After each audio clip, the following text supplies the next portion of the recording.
校卒業時半や腹見た自称言語保育同細工役者利子式部位空部位式式即税空空即税式重創業式学部尿税者利子税商法総務商法空空空上部増減税航空中部式部創業式無限に微税式無式商法微則無限界内し無意識外無無明薬無明人内し無老死薬無老死人無復讐滅動無知薬無得意無常特攻防第三角平安にゃらみた方針無定義無定義無空音理最天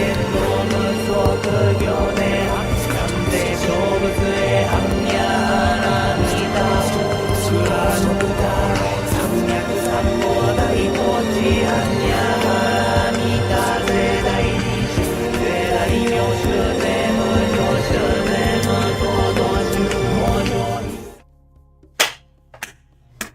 And welcome, ladies and gentlemen, back to the Valley of the Judged. I am your one and only gaming monk, better known as Mildra, and with me is my good brother here in the temple, the man behind Destroyed Illuminations, and the man who I inadvertently dragged into a rabbit hole regarding the Kerberos saga. Good brother Monarch.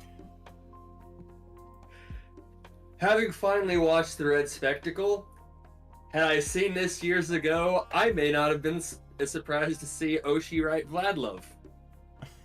The Red Spectacle gets fucking weird. Yeah, I suppose we'll have to. I suppose that's one correction we'll have to make when the time comes. Oh. We'll be getting into that another day in more detail. So, I will note since I'm on that particular topic, did you watch the Korean Jinro? I did not. It's not a bad film. It's just not a good Jinro. I didn't even know there was a Korean Jinro. Yeah, there is. They tried to change a few things. I think they got the wrong guy to do the job because they got the guy behind the good, the bad, and the weird, but that's another story. Yeah. So, with that said, it's a brand new season for us. I see Evie in the chat. How you doing? I also see that I seem to be dealing with a bit of cutoff on my model. Let me fix that.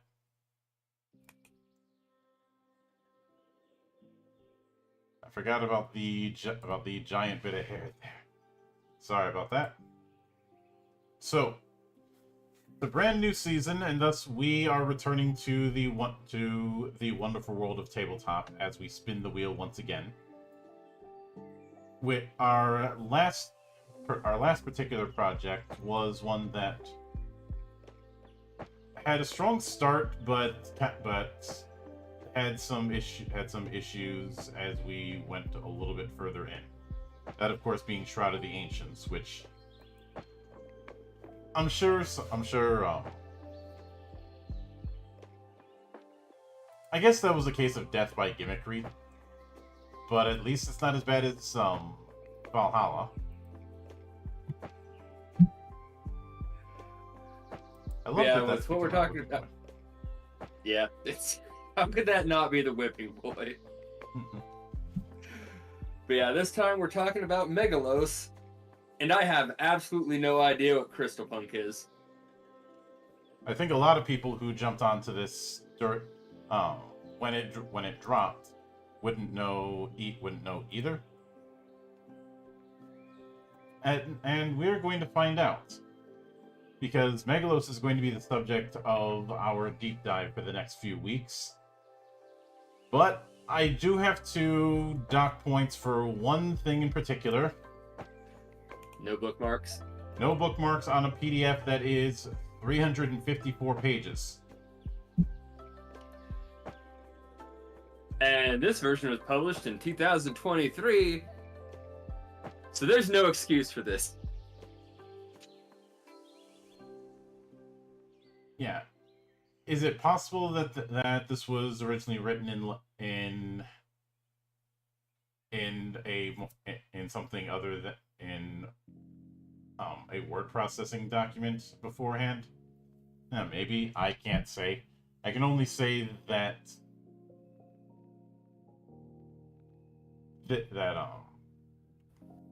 this particular approach of not there's no bookmarks, that we do have a nice table of contents. Let me go to the back to double check something, because since it's me, I do have to check on this when the PDF will load it. I've been having tech issues all day, so okay, we do have a index. It looks a little sparse, but it's there. But the bookmarks thing, that is a problem. If I'm drunk enough, maybe I'll end up adding my own.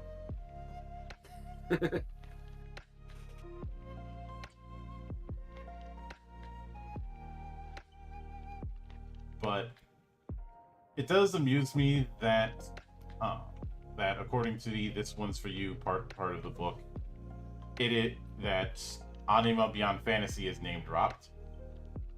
I will eventually have to cover Anima again in some form at some point, because for one, I see a bunch of holes with the way I did that review initially, because things did not go according to plan. And I didn't cover the X-Set books in as much detail as I would have liked.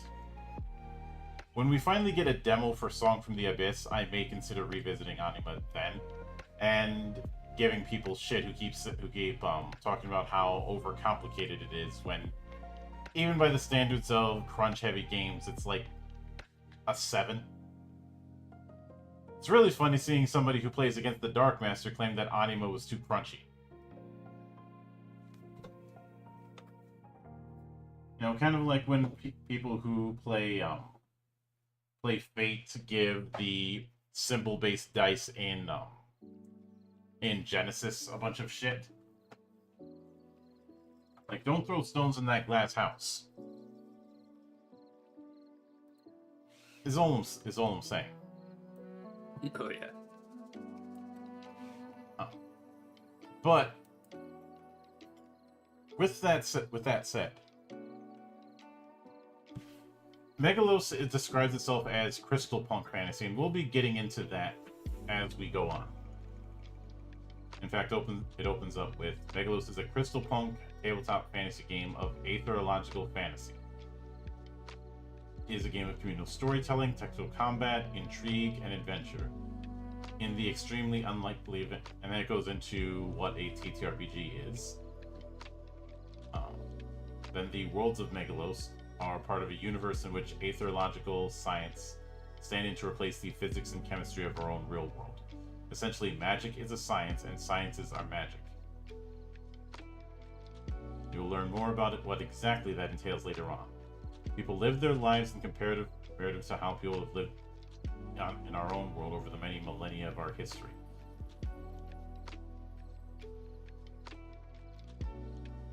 And it goes into a bit of things, and basically, that phrase "magic is a science and sciences are magic" is it's taken to its logical extreme here. There's a few exceptions. Then we get to how do we start, which is standard fare. What do you need, which is standard fare.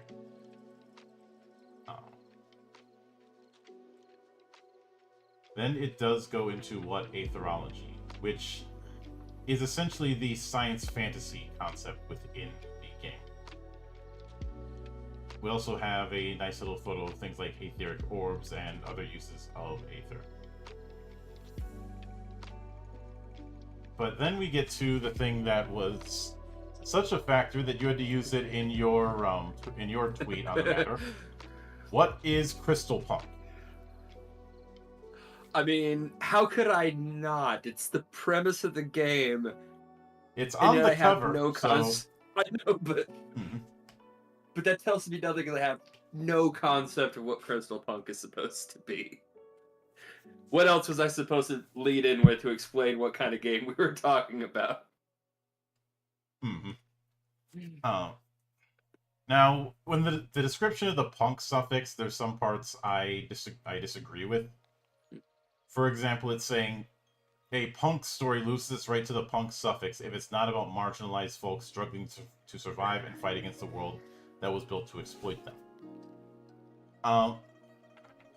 I've seen this kind of argument in cyberpunk circles, and I even saw this when I did the experiment about non-dystopian cyberpunk. So, in lieu of that, let me go into how I see cyberpunk, and I think this is a fairly consistent view of it. Something like cyberpunk is a midway point between the technophobic and the technophilic, as well as technology becoming street level, with people able to access and customize it as they see fit. This is why something like this cropped up in the 80s, where you had this explosion of consumer tech that you didn't have in the previous decades, as well as people getting over the I'm not sure what the proper name for it, but I just call it plastic phobia, which is the reason why a bunch of like cars and some electronics back in the day have these useless wood panels or wood stickers. It's because of a fear of plastic that was around at that time. You've probably seen an old station wagon with wood panels on the side. That's kind of what this is. That's kind of what's being invoked here. Now, the reason why I say that is because that marriage between the two extremes on viewing technology, I think is at the crux of things. I know some people want to try and make it about whatever their brand of political fashion accessories of the day is, but that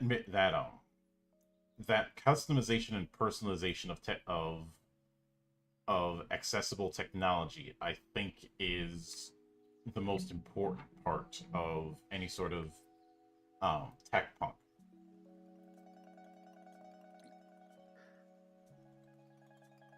Now, I'm gonna say, like, it's nothing I think we've really talked about before because it hasn't really been a need. Generally, I like to try to keep any kind of a person's personal politics out of any of this, but they're kind of baking that into what their view of Crystal Punk is. And we skimmed a lot earlier, but there's a lot of their politics bleeding heavily into the setting they're building here. And if politics is don't like that. And if somebody has a problem with using politics, then I'll just use hashtag beliefs. Yeah. In order to explain why I have a significant disagreement with this, I'm gonna bring up what ended up happening when Zan and I covered Gubat Bunwa. It was earlier this year. Earlier this year or late last year. And we had a lot of there's whole diatribes going into the writer's particular beliefs on the right way to portray the world that it's in. And while I understood the intent, the way it runs the risk of creating a chilling effect where somebody could be so concerned about doing the wrong approach that they never try to begin with. That's always been my concern when I see people rant on end about the right way to portray this or that. I've said you guys are not seeing the bigger picture. You are, like many people with strongly held beliefs, creating your own problem. And I am somebody who feels that a game should be accessible by potentially anyone. But as much as someone may want to put themselves in it, at the end of the day, once it's out of your hands, you no longer have any say. With my own project, FF Legend, once somebody else is picking it up and running it, I have no say in how they're going to run it. May I give advice or clarification at times? Yeah. But I'm not going to be telling them the right way to do things. And that is these kind of diatribes. My concern is that when there's so much focus put on that it may end up causing a chilling effect.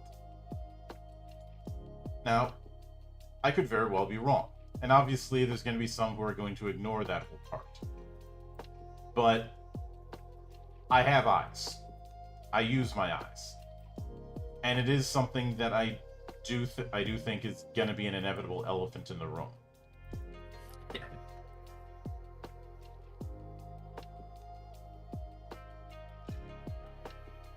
Now, it is something I just wanted to bring up, mostly because it's gonna make it's gonna turn a lot of people off when you see a bunch of like modern day buzzwords and stuff crammed into your setting. It reads awkward. And again, I don't like just shoving away anyone who doesn't necessarily agree with whatever your own politics are for a product you're making. But they're kind of making it feel divisive right off of the back here, and I don't like that. And I want to make clear, the reason why I have this attitude is not because of whatever my strongly held beliefs are, because my beliefs can be summed up as, I want as many people to succeed in making games as I can muster. Yeah. Any other reading of that is an intentional falsehood.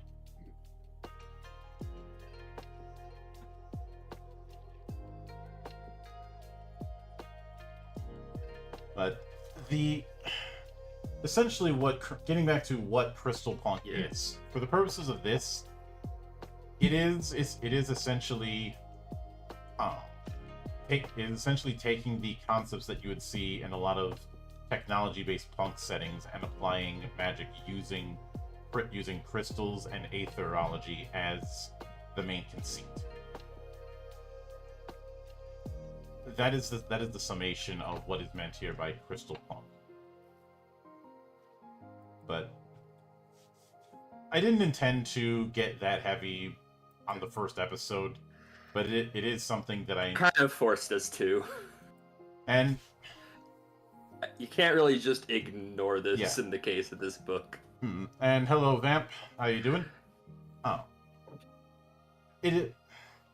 And I believe you me, that is something that's going to play a factor when we do our final assessments. But moving right along, we get to the core mechanics, the core role. So when you attempt an action, that is referred to as a test, which involves rolling d20s equal to your skill rating, or the dice rating of your weapon, up to a maximum of 8. When they're rolled, you check the results against both a target number and a required number of hits. Target number is usually 15. The number of hits varies depending on the test taken. If any of your core traits are relevant, you can re-roll 1 die from the pool. When determining if it succeeds, the GM has to take into context 2 factors: difficulty, the action, and resistance. This is called DR. Difficulty is the target number your dice rolls need to equal or exceed in order to score a hit. This is always 15 unless you're rolling an attack, in which case the D is equal to a target's defense score, either dodge or ward depending on the type of attack being rolled, or a save, in which case the D is based on the status effect. Resistance is the number of hits, die which roll equal to or over the target number you need to score in order to actually succeed. So essentially what we have here is a D20 based success pool. And we have a few examples. The 15-1 here means you need at least one D20 to roll a 15 or higher. This means that you have that with each D20, if you have a baseline 25% chance at success. Which I would say is a better percentage than, say, World of Darkness, but not as good of a This percentage. also might be relevant to how many dice we end up rolling, because it says up to a maximum of 8 dice. Mm-hmm. So we've yet to really come across like how many dice you're expected to be rolling per check, which I believe we'll be getting into in a bit. Yeah. Or at some point, at least.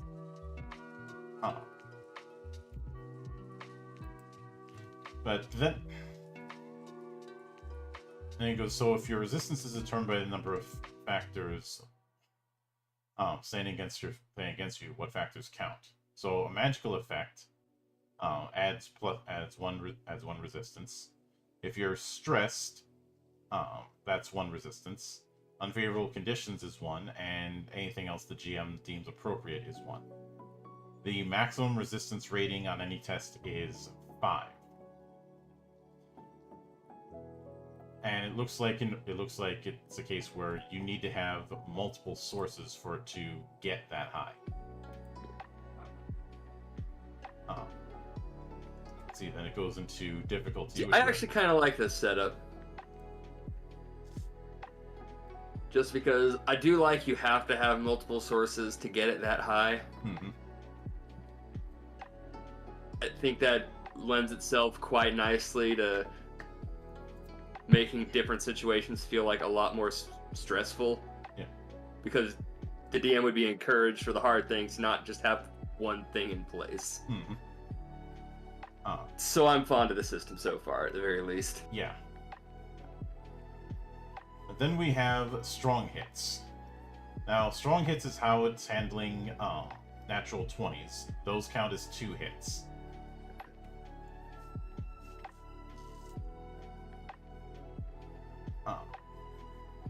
However, if you're dealing with something where you have to get like a 21 or higher, and you roll a natural 20, it just counts as 1.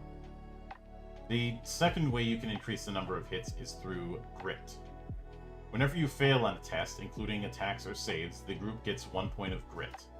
This can be represented if you're playing in person or on a virtual tabletop service that allows physics dice or permanent tokens, by the GM giving the other players a d20 they can keep separate from their own dice, somewhere everyone can see and reach it.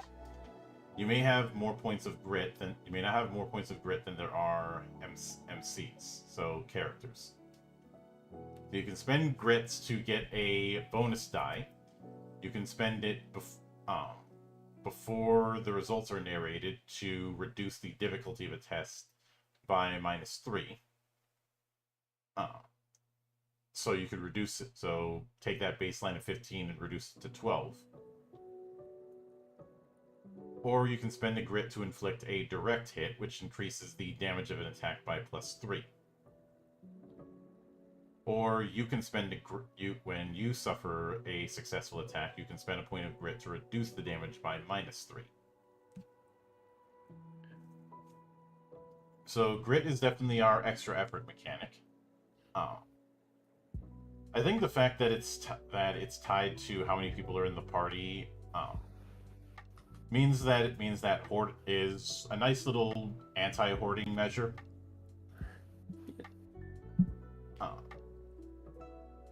I think I'd probably have a. I was gonna say I'd probably have a rule that you can't do more than 1 point per effect, but it kind of already does that, so it's not really necessary. But yeah, then we get into excess hits next. Mhm. So, while generally going to be more relevant when rolling attack tests and combat encounters, rolling more hits than you needed in order to succeed on a test should still be rewarded. The easiest way to handle this is to reward 1 point of grit when a character lands more hits than they strictly needed to. Attacks, on the other hand, have special results called surges, which can be used to inflict significant bonus damage on your target. That'll be in more details later on, Mhm. but as an alternative to rewarding a point of grit on non-attack tests, excess hits can be spent to buy twists. Twists are an optional rule and can add a bit of complexity that may or may not be desirable. If you don't want to bother with them, that should be a group decision made early on. That'll be a lot later in the book. For advantage and disadvantage, many effects, abilities, and items in Megalos can cause you to gain a stack of advantage or disadvantage on attack. Each stack of advantage causes you to roll an additional die of the type rolled, or of the type being rolled, while disadvantages causes you to roll one fewer die. If disadvantage would cause you to roll 0 or fewer dice, you instead roll 2 dice and take the lower of the two. So advantage and disadvantage cancel cancel one another out 1-to-1, but you can have multiple sources of advantage or disadvantages. So if you have 2 stacks of disadvantage and 1 stack of advantage, you have 1 stack, or for example, then you would roll as if you had 1 stack of disadvantage. So this is working a lot more like Banes and Boons, Pretty much. which I've always been more of a fan of.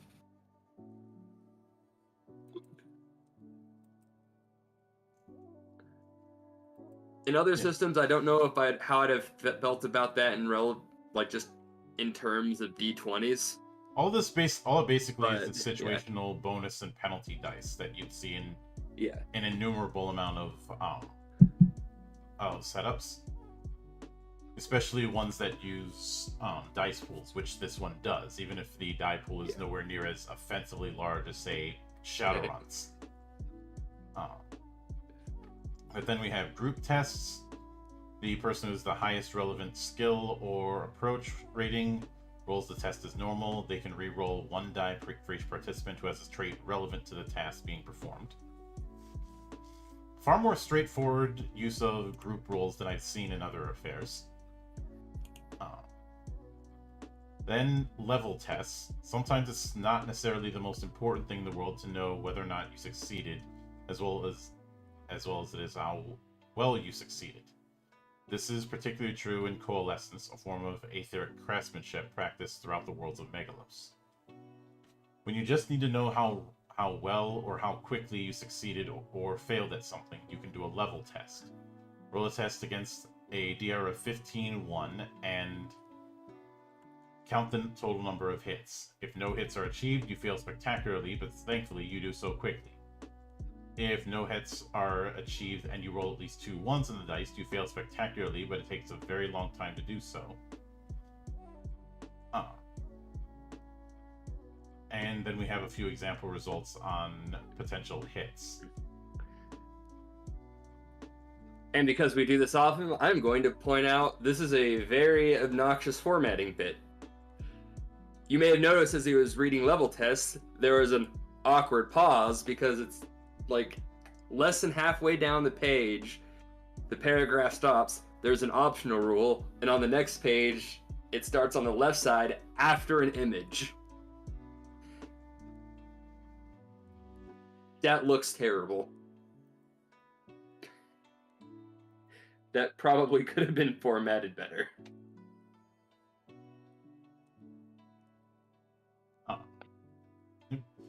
Then we have character knowledge. It does bring up that it's not concerned with making characters roll dice to see if they know of a particular subject.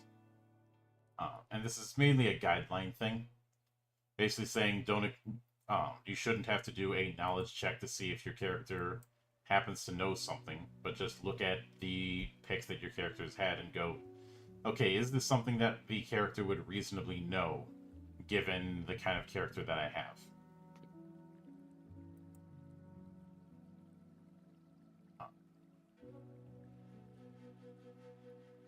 They do point out there is the general magical lore that could handle a lot of things for when a check would be necessary. Mm-hmm. But it's clearly not a big focus here. Yeah. But after that, it goes into character bonds. These are basically the relationships that the main characters have with each other, as well as side characters and the like. They don't necessarily have to be positive, and are almost always at least slightly asymmetrical. Bonds matter the most when it comes to advancing characters, which we'll get to later, but also for role-playing clues, informing decisions a character makes, and highlighting the ways in which others might be able to pressure or manipulate the character by appealing to or twisting their bonds.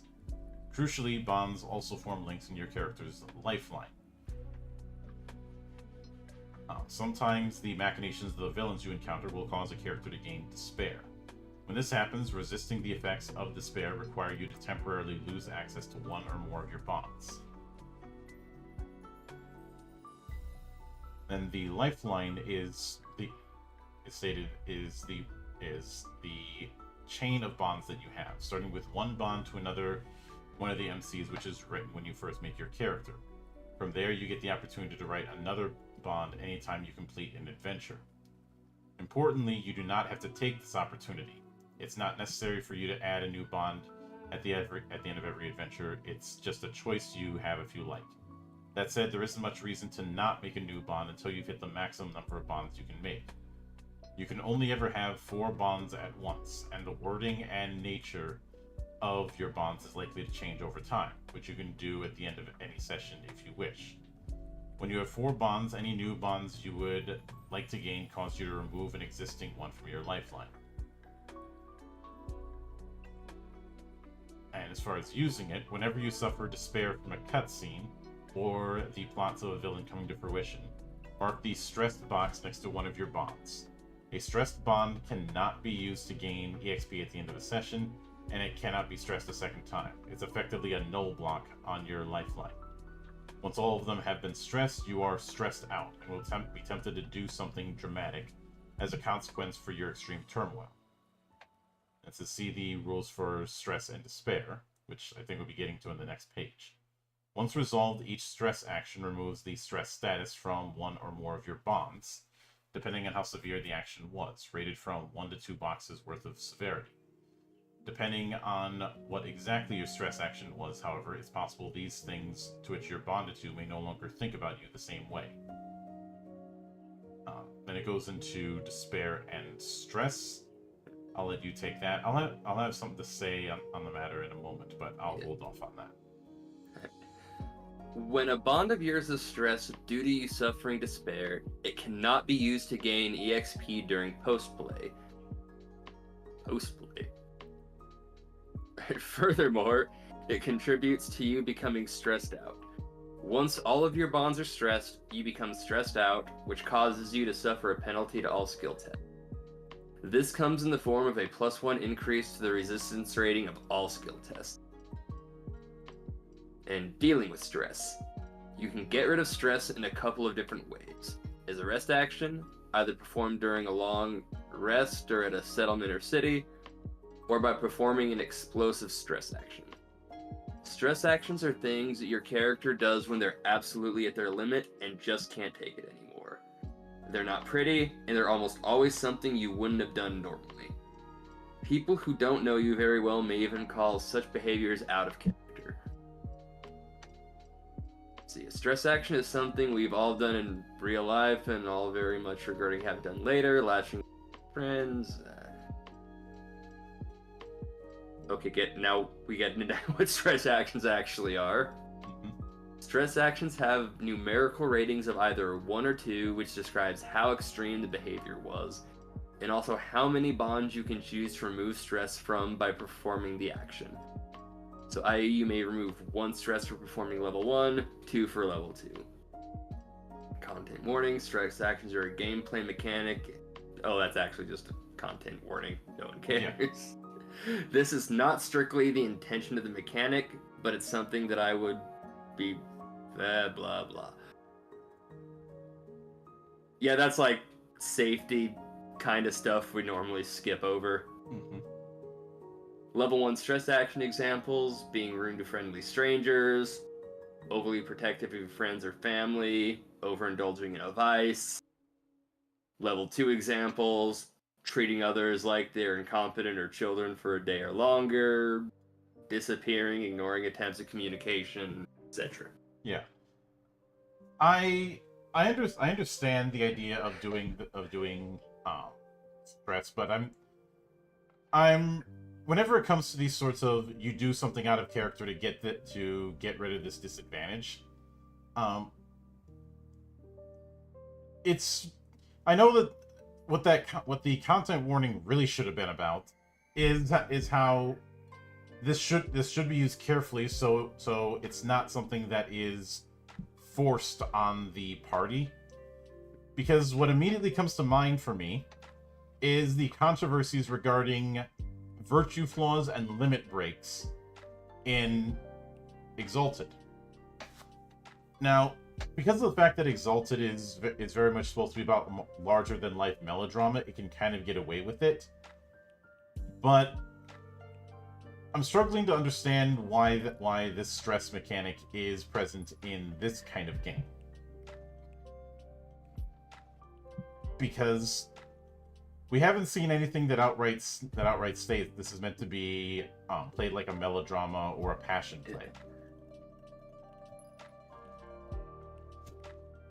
My contention with certain things like this kind of falls down on who's determining this is out of character for you. I know one might say the player is determining that, but that's quite a lot to put on their shoulders. Like, I like the idea behind this. You're just I don't know how you implement it though. Yeah, and again for me the issue that I have is I'm not sure if this is a setting that really where that would tie into the themes. Because the reason why I brought up Exalted and bring up similar melodramatic kind of affairs is because they are about big emotions. Anyone who's ever acted in theater knows what I mean by big emotions. Not necessarily loud ones, but big ones. The kind that usually accompanies a musical score. And it could be argued that this is channeling some of the melodrama that's in certain console RPGs. But we're not playing those console RPGs. We're playing Megalos in this instance. So that's where my questionnaire comes. Yeah. Now, it could be.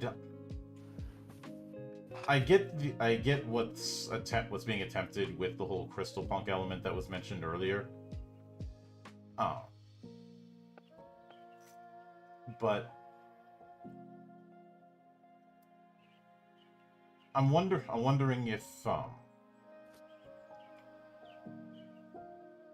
something like that would be is the best to be put into mechanics, but that's another matter entirely. But after that, it goes into the idea of cutscenes as a mechanic.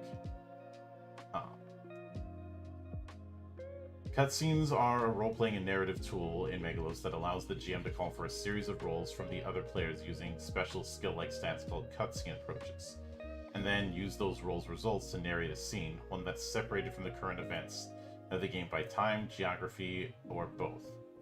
There are two types, flashbacks and meanwhiles, which are pretty self-explanatory as far as what they are meant to be. All rolls for them are 15-1. And the cutscene approaches are cautious, clever, forceful, and quick. And there's a lot of advice given as far as how to do these kind of things. So I guess it does accomplish what's intended. And cutscene rewards can range from bonus IP, money, meeting new friends with good info, earning important key items. I get what it's doing, but I think what could really help the cutscene idea is to provide an example of it. Descriptions and advice are one thing, but the idea of doing flashbacks in a TTRPG is going to be a novel concept for a lot of people. So I think instead of, I'm not saying not instead of, but just like a sample implementation of both types would probably go a long way to getting the point across as to what it is. Yeah, because just reading through, I'm not immediately sure of how this would run. I'd have to give this like a couple lookovers to piece it together. Oh yeah. And after that, we do have skills, which are exactly what you think they are. Skills are going to be rated between 1 to 3 at the start, and it's going to be determining how many d20s you roll. A 1 is somewhere between average and unskilled. A 2 is trained, and a 3 is exceptional.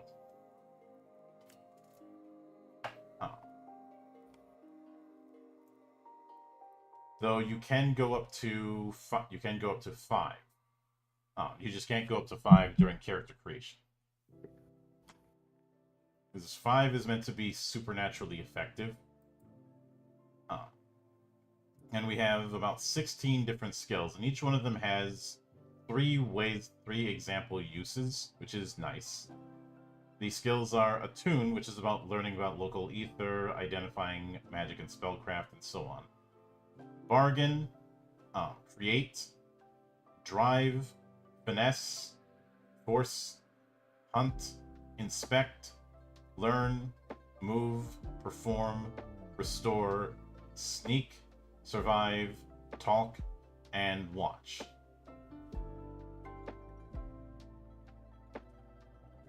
And there is the sidebar about adjudicating skills, i.e. using skills in non-standard forms, which is nice to have.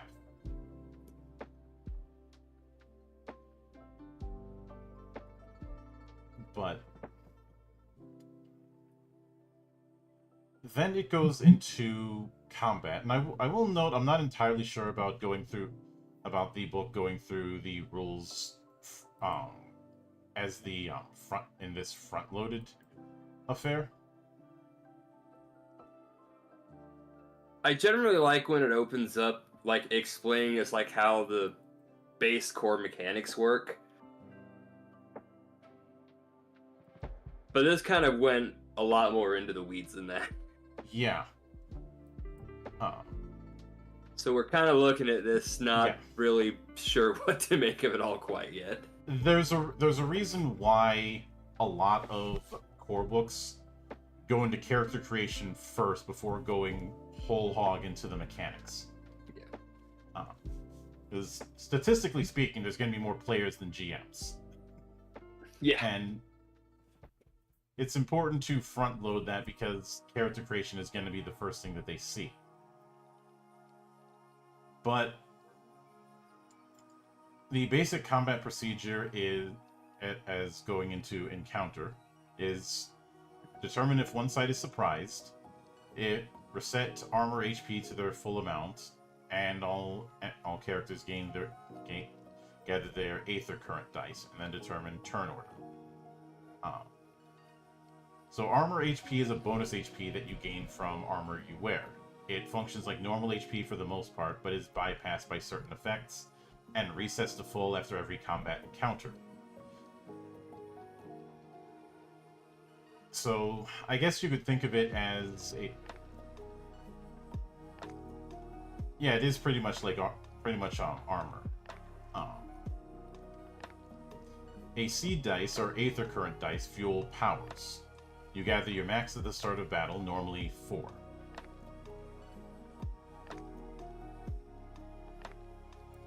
So after that, you determine whether you're doing a fast turn or a slow turn.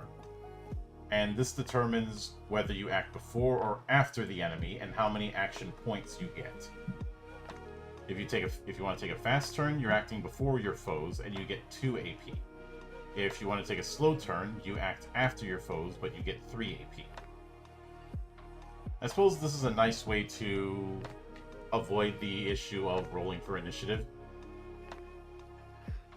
Don't get me wrong, I enjoy a good roll for initiative, but If you're dealing with taking large... the randomness out and doing this, Yeah. I like this idea. And if you're doing... As much as I enjoy rolling for initiative, and I have some elements of it being weaponized in my game, I am aware that initiative tracking can get clunky if you're trying to do those larger set-piece kind of games, encounters. You know, one where you have a decent-sized party outnumbered, maybe 2.5 to 1. I find that's largely manageable by grouping certain enemies on the same initiative turn order. But that's I generally that's have a no issue bandage. doing that, but yeah. I But- mean, you can call it a bandage, but I've never had an issue running it that way. But Mhm. that said, I do like the idea of more letting the player like calculate when they're going to do it, like they do here. Mhm. Like there's an advantage to doing it one way or the other. It is a layer of strategy that isn't present with initiative, and I do like this idea. Yeah. But the foes that end up acting first usually take fast turns, or goes into that. It also says that boss foes act in both the normal foe turn phase and get a bonus 2 AP turn after the slow turn players have all acted. Elite enemies act during the normal foe turn phase and then get a 1 AP bonus turn after the slow turn players have acted.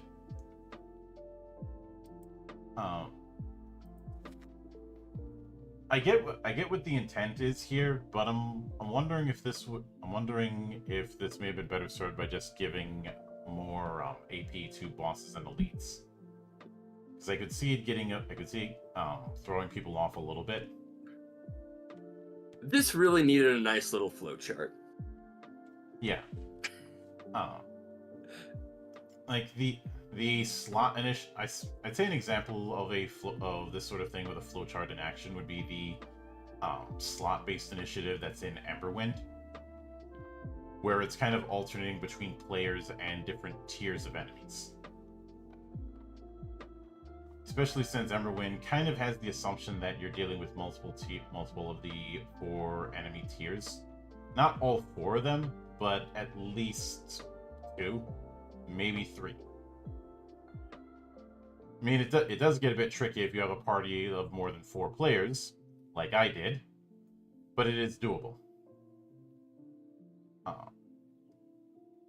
But then we have the action hierarchy. The 3 types of actions are major, minor, and free. Major actions take 2 AP, minor actions take 1, free actions don't take any, but they are situational, I guess. And each is color-coded. You also get 1 reaction per round.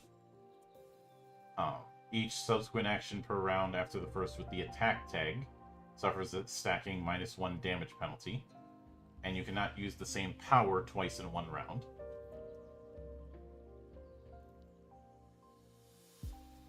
So here we kind of do have the flowchart we were asking for.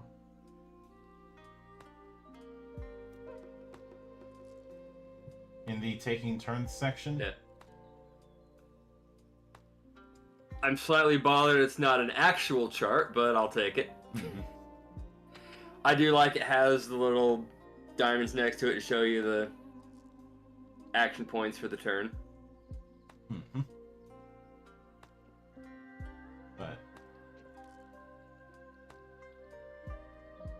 then we also have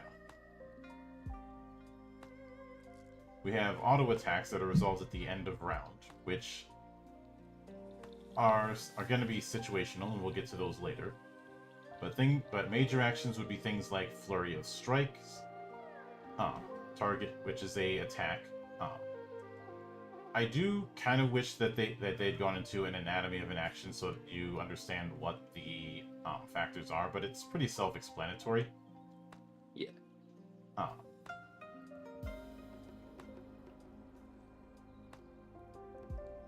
Then we have minor actions, which are quicker and easier to perform while doing other things, and don't require your whole focus.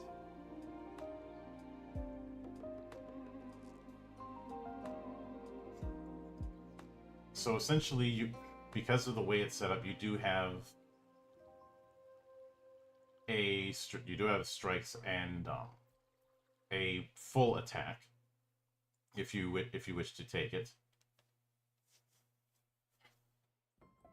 But I think the reason why I have a fondness for this AP-like approach is you end up avoiding one particular problem that can happen when you have the hierarchy actions of like standard, move, minor, swift, and all that. Is that if you're in the middle of melee, what good is that move action that you get gonna do? You're not gonna use it because you're gonna risk getting hit yourself. Plus, if you're in melee, why would you need to move? You're exactly where you want to be, right in the enemy's face.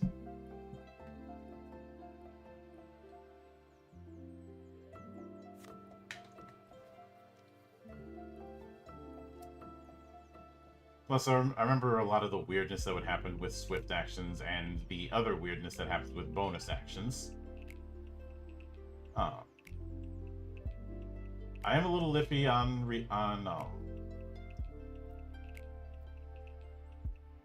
only one reaction per round, but that could be a matter of context.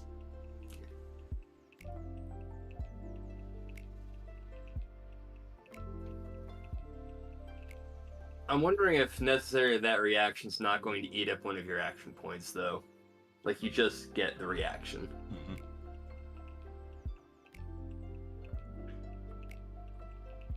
If that's the case, I have no problem with it. Yeah.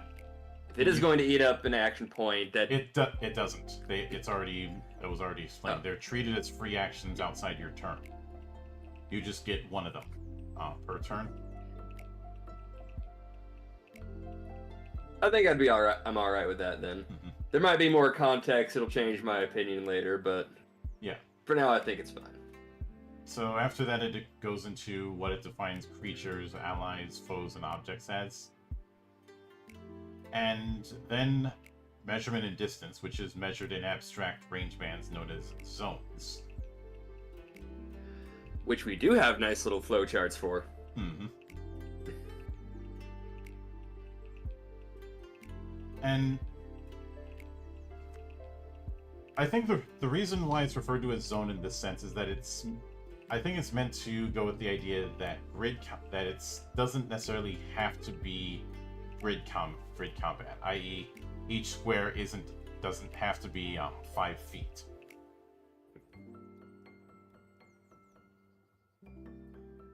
And they do state, in general, it's probably best if zones don't get smaller than 10 feet to a side, or larger than about 100 feet to a side.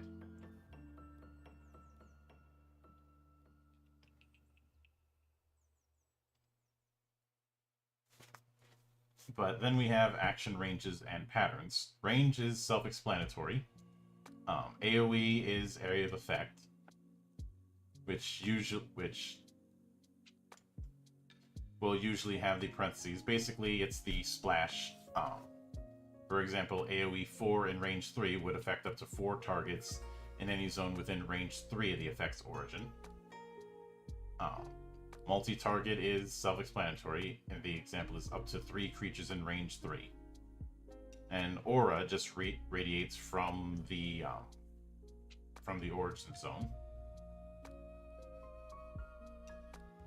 But one of the things that's kind of hinted at with this zone system, and this is why I stated that this isn't necessarily traditional grid combat, zones aren't one creature exclusive. So if anything, these are more like the hexes in Wild Arms 5. Which isn't the first or last time I'll make that reference. I'm pretty sure we made that reference on a previous show. Yeah, and I know I have at least twice. Not that I'm biased or anything, it's not like I did a whole episode of Geek Watch just dedicated to Wild Arms. But after that is battlefields such as terrain, and how difficult terrain can work, as well as objectives like capture points, delivery points, and switches, basically the means to succeed. Anyone who's played a tactics RPG are going to be familiar with these concepts.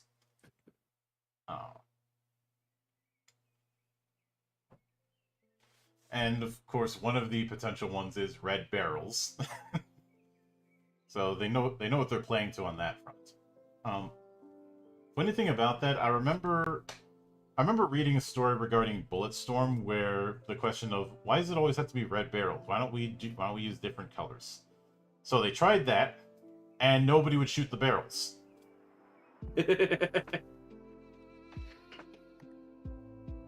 At least not in the way that they were set up, because if you remember Bulletstorm, that game is built around its setup and follow through combos with the environment.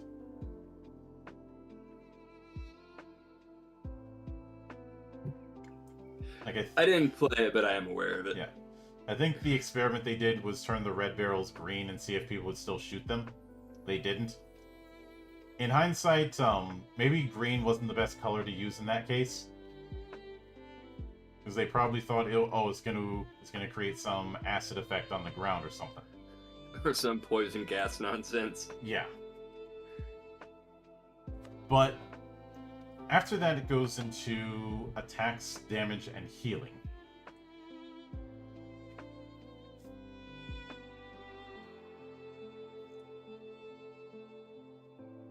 So attack and defense, as we kind of hinted at before, this is a die pool roll like the others.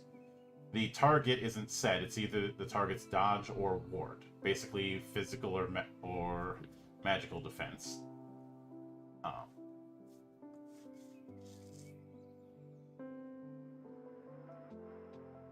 And if you get more than one hit on your weapon dice when you're rolling, that generates surges.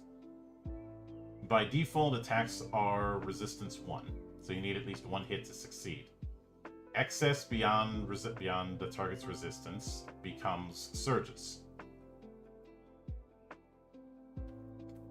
And one of them is critical hit. Spend one surge to increase the attack's damage by +3 or +1 for AoE and multi-target attacks. You can buy the same surge effect multiple times if you generate more than one surge, unless otherwise specified.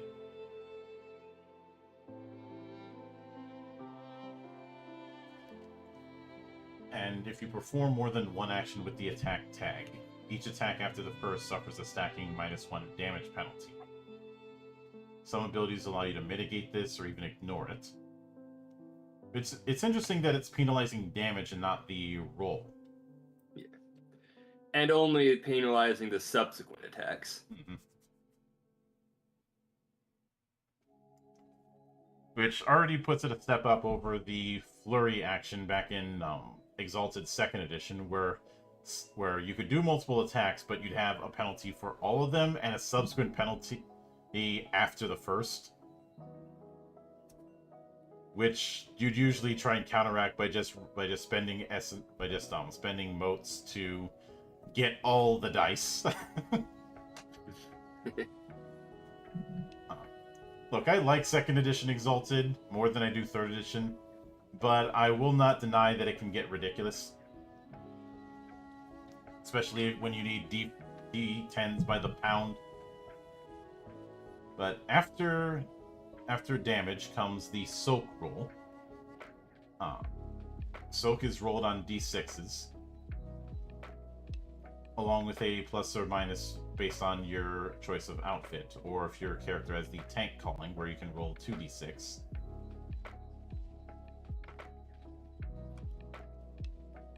And it would appear that Soak is just rolling damage reduction.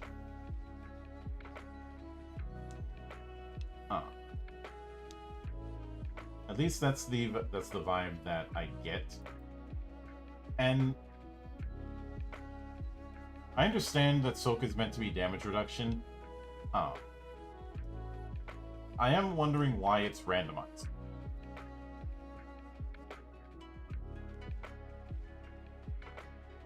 Although it's not That randomized might from become being relevant.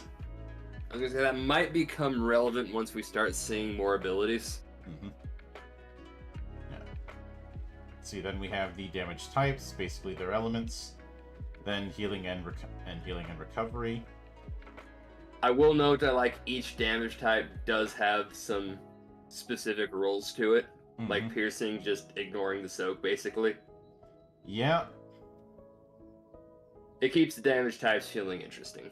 Yeah.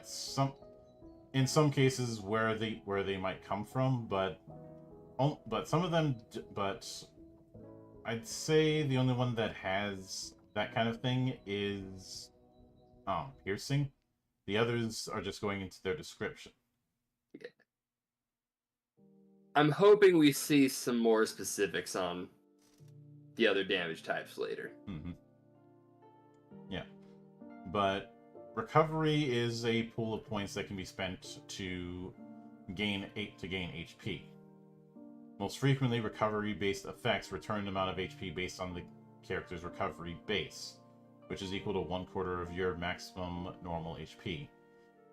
The maximum number of recovery points is determined by your choice of calling.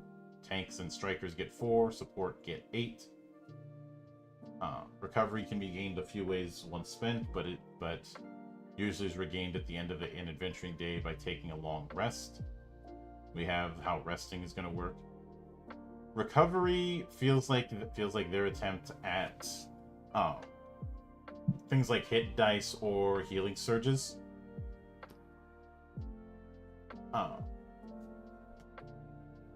Though I'm not sure how I feel about it being a pool in that regard.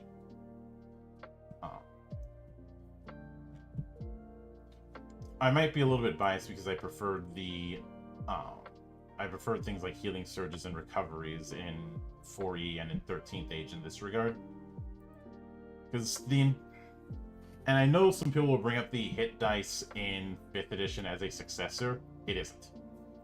The intent with healing surges, back when they were introduced in D&D 4th, was to make it so that you didn't need to have the healbot cleric in order to get reliable healing. At least somewhat reliable healing.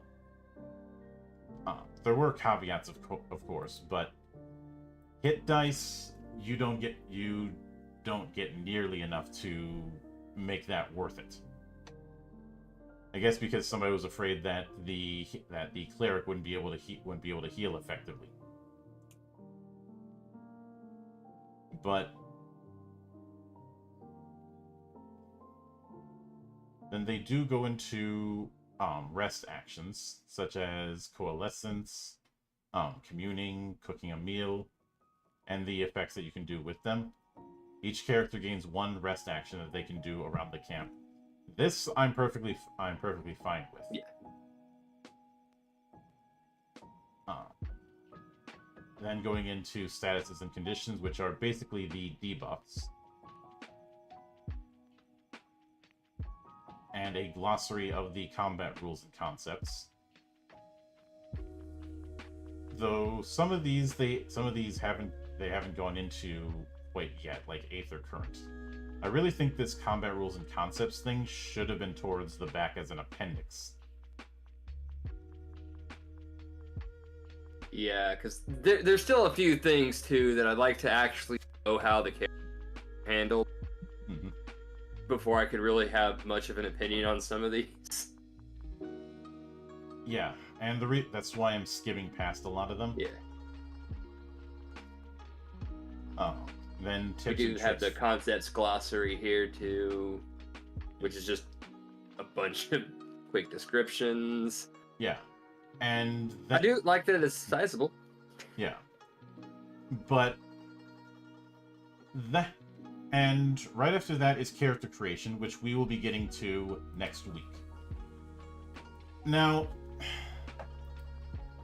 as far as where I stand on Megalos so far, aside from the thing that we had to do a whole aside about regarding the hashtag beliefs, I think the only real critique I'd have is putting these whole hog combat rules and just whole hog mechanics at the front. I'm not sure was the right move. Yeah, again, I mentioned it earlier. I like when you have your core mechanic laid out first. Yeah, lay out But the I core don't like when mechanic they go first. this much into the weeds before knowing how the characters are even handled. Because you're introducing a lot of concepts that people don't really have context for. Yeah.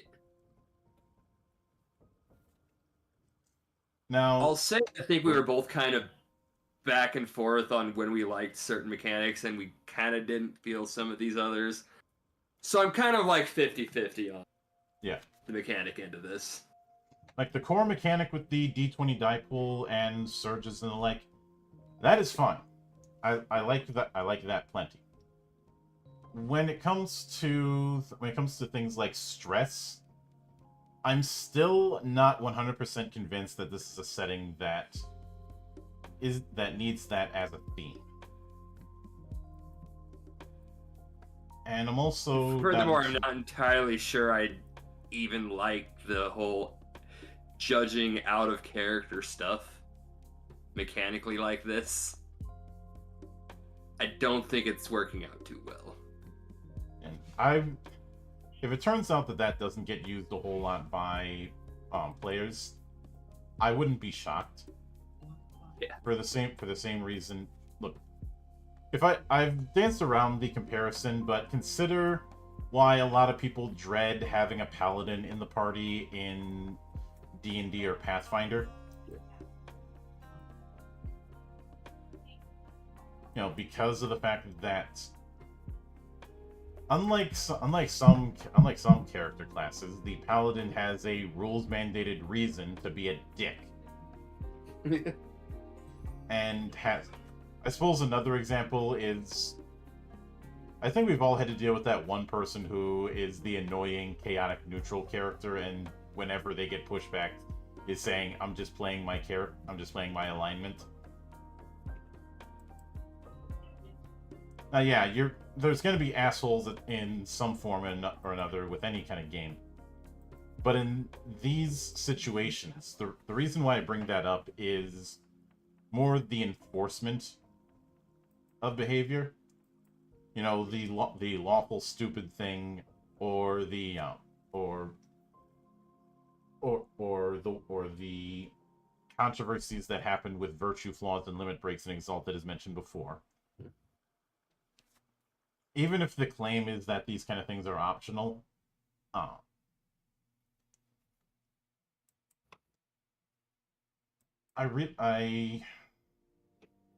feel like the stress action is something that I'm not entirely sure fits the theme here.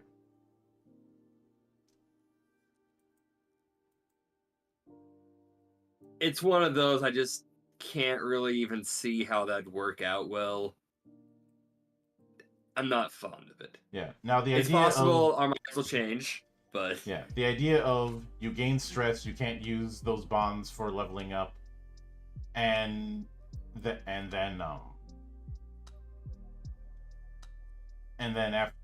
afterwards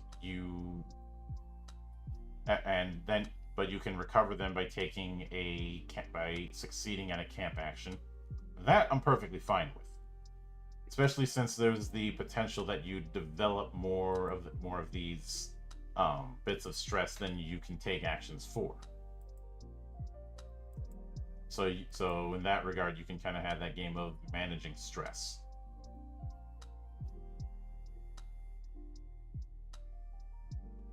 So I don't think it's the idea of a stress system entirely that we end up having issue with. It's the idea of stress actions. Yeah. Like, again, I see the idea. I see why it could be interesting. I don't know how you would actually effectively relay that through table RPG mechanics. Especially when a lot of people are doing TTRPGs to have fun and have a escape. Yeah.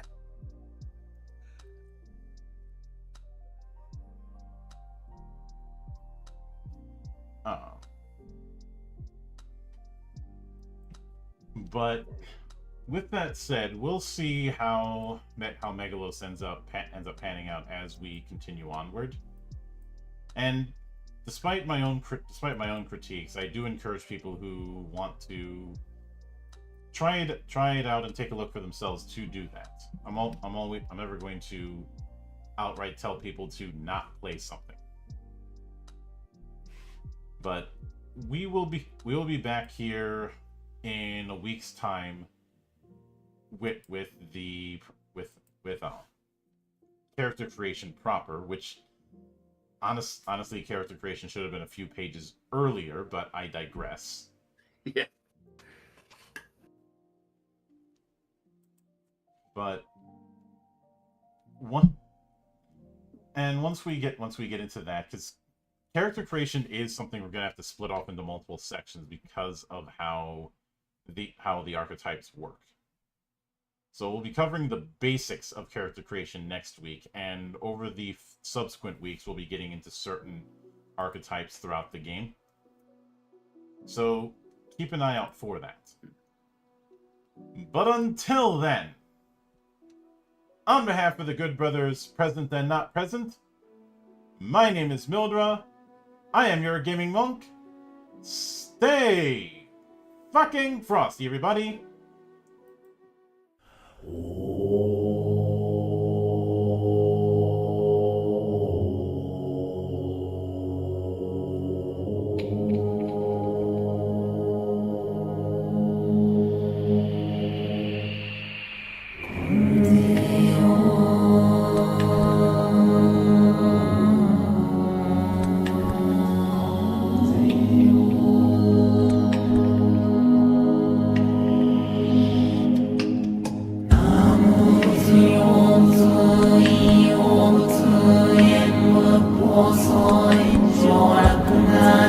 Sure,